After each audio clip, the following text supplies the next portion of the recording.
Hello everyone. Today I'll be presenting on the role of user storytelling and designing for the near future. I've broken this presentation into 8 main parts, but first a little about me and where I teach.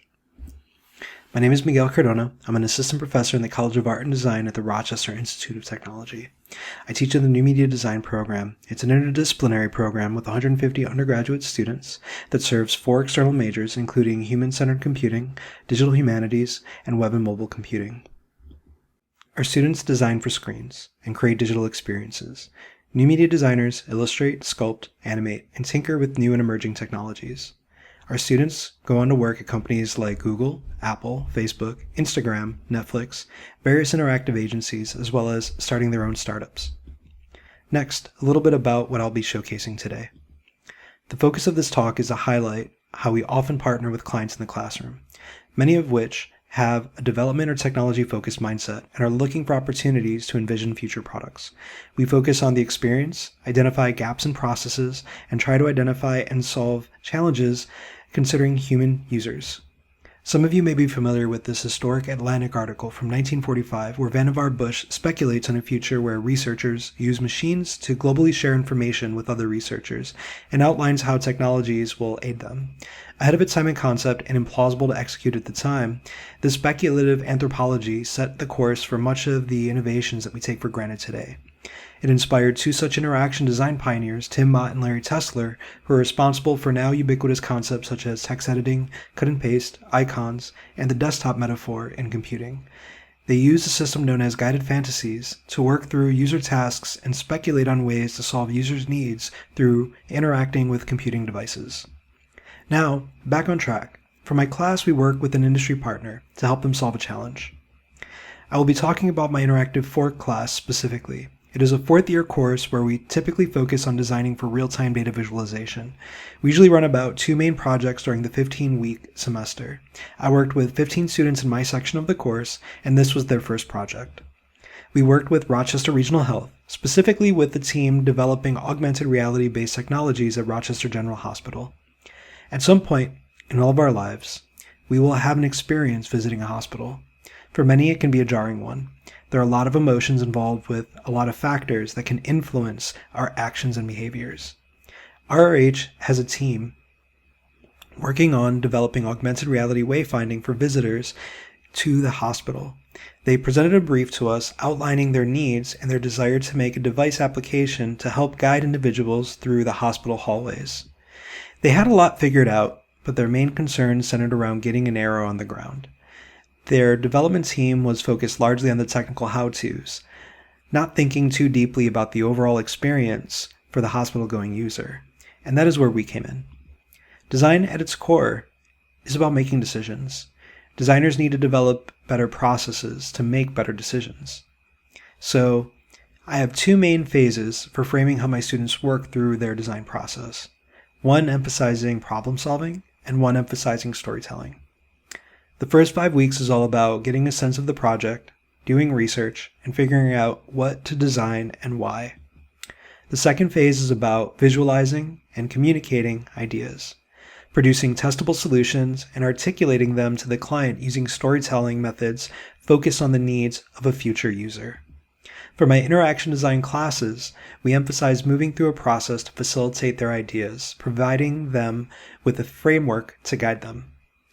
Any design process will have some sort of structure that will move through various motions. However, a real-world process isn't as linear as this chart suggests, and as many school courses are structured. To achieve quicker progress, I provide my students with an a la carte design method approach for each element listed.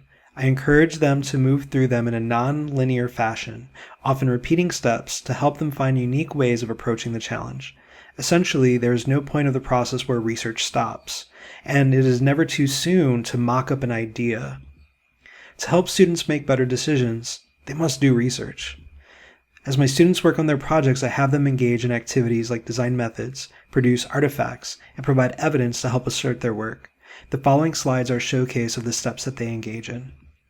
We share a series of collaborative Dropbox paper documents to house data and resources given to us by the client and use it course-wide so that everyone has access to the same resources.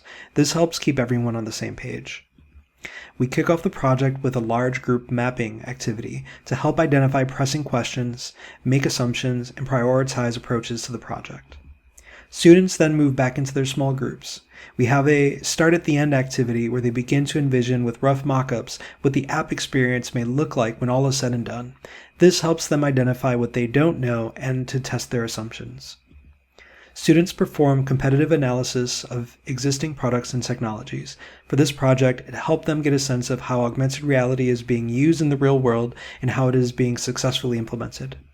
Students are encouraged to make site visits and perform participatory research, going to the hospital, getting lost with a goal in mind, identifying their thoughts, feelings, and actions crucial to the experience. They record and summarize the experience to get a better sense of user needs. Here, the students gave themselves a task to find the neurology department, only to realize there is an outpatient and an inpatient department and that they are far apart. Students performed research to better understand how people cognitively navigate space, becoming more aware of concepts like orientation, route selection, and route control, as well as recognition, concepts that they would need to emulate and manage within their designs.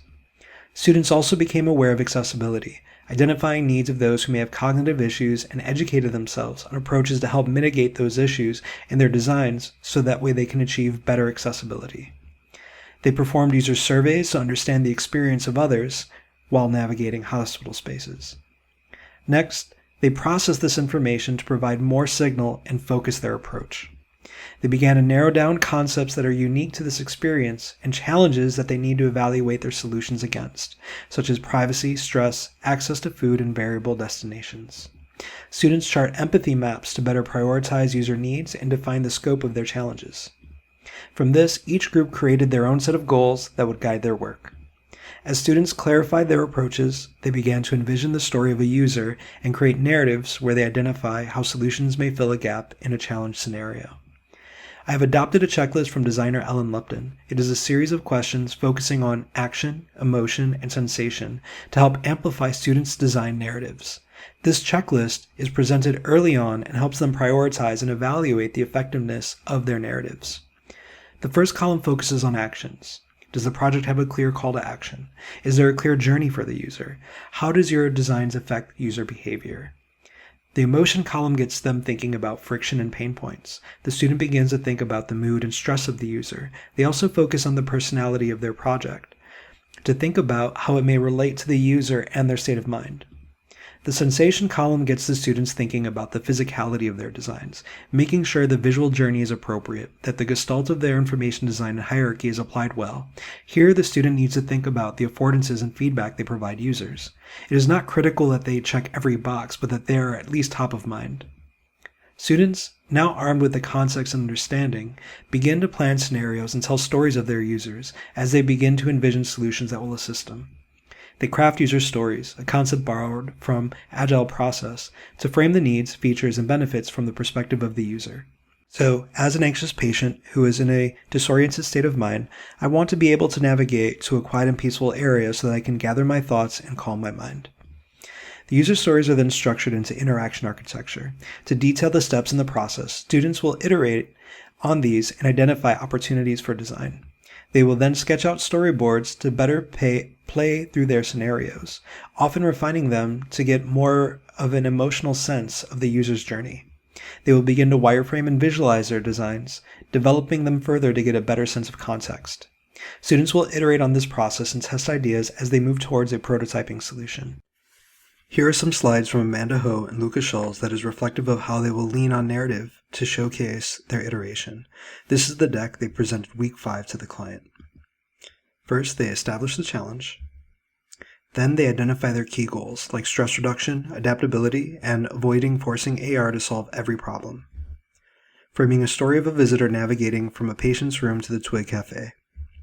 Here they will walk through a build-out of the user's journey and highlight where the speculative product exists to augment the user's experience.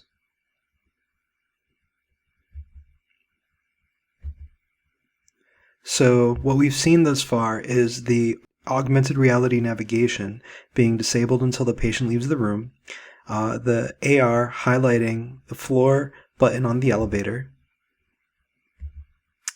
the user identifying an obstruction in the hallway, the user being rerouted to a new path by the application,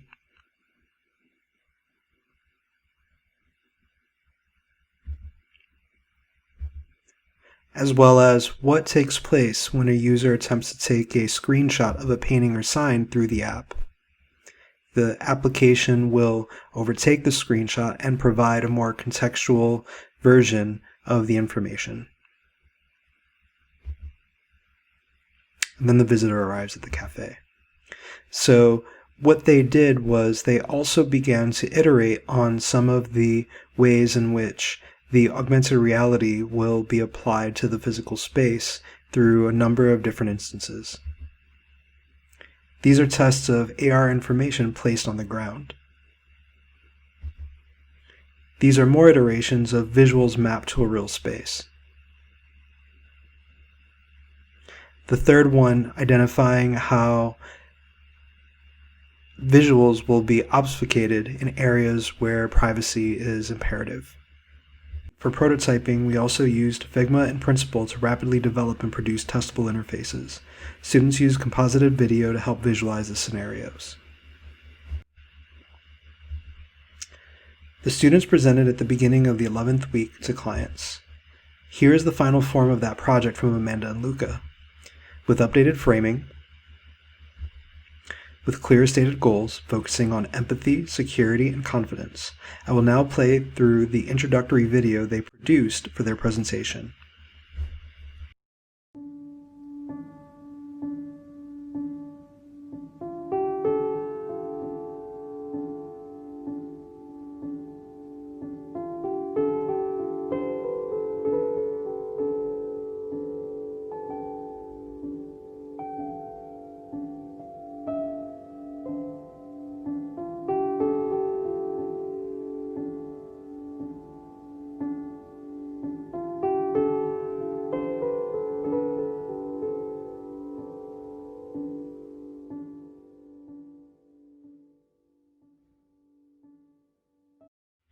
In their presentation, they included a breakdown of each of these features mapped from their goals. They focused on providing user confidence and solving for issues that may occur when navigating, such as privacy concerns and path obstructions. They even demonstrated the value add of having virtual toys in a waiting room setting for children. In the next video, students Aditi Kazanchi and Haley King prioritize and envision aspects of a complete user visit.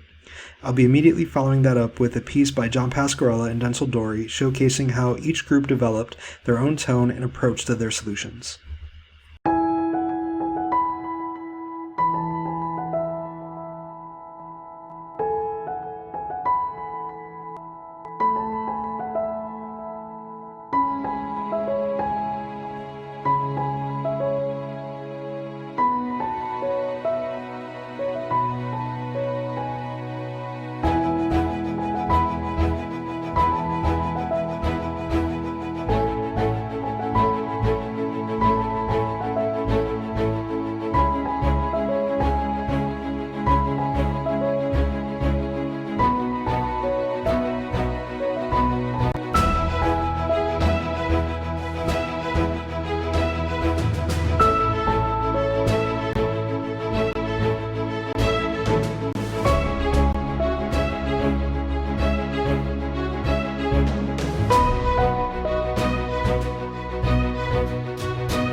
In the end, each group provided something different.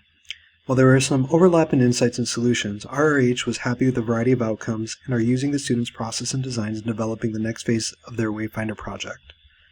While I didn't focus too much on the technology in this presentation, during both phases of the project, I worked with students to identify their production needs, providing tutorials and proofs of concept for prototyping or compositing to assist with their outcomes.